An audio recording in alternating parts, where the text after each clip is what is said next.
క్షమించండి అనే పదాన్ని ఎవరు కనిపెట్టారో గానీ మనసుకు చాలా బాధ అనిపిస్తది. సారీ అని ఎప్పుడు చెప్పాలి? మనకు తెలియక చేసినప్పుడు, లేదంటే అనుకోకుండా జరిగినప్పుడు సారీ అని చెప్పాలి.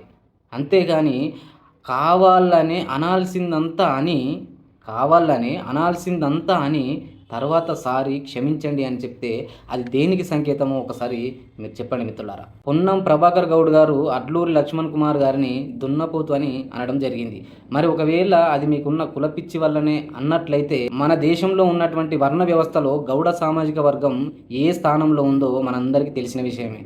తెలియని వాళ్ళు ఉంటే తెలుసుకోండి.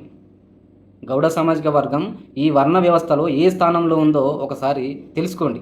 మరి మీ పైన ఉన్నటువంటి కులాల వాళ్ళు మిమ్మల్ని అంటే మీరు పడడానికి సిద్ధంగా ఉన్నారా?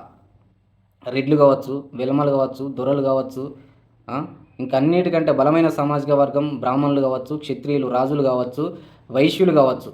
మరి వీళ్ళందరూ అనడానికి సిద్ధంగా ఉన్నారు. ఏముంది, అనాలే, తర్వాత ఒక పదం సారీ అని చెప్తే అయిపోతుంది.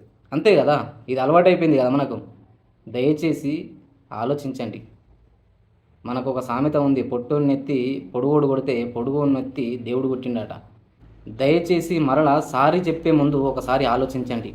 మరొకసారి లైఫ్లో సారీ అనే పదాన్ని వాడకూడదు, ఇదే చివరిసారి నేను సారీ చెప్పడం అని బలంగా మనసులో అనుకోనే సారీ చెప్పండి. Okay, thank you. This is signing off Rajesh నక్క. జీవితం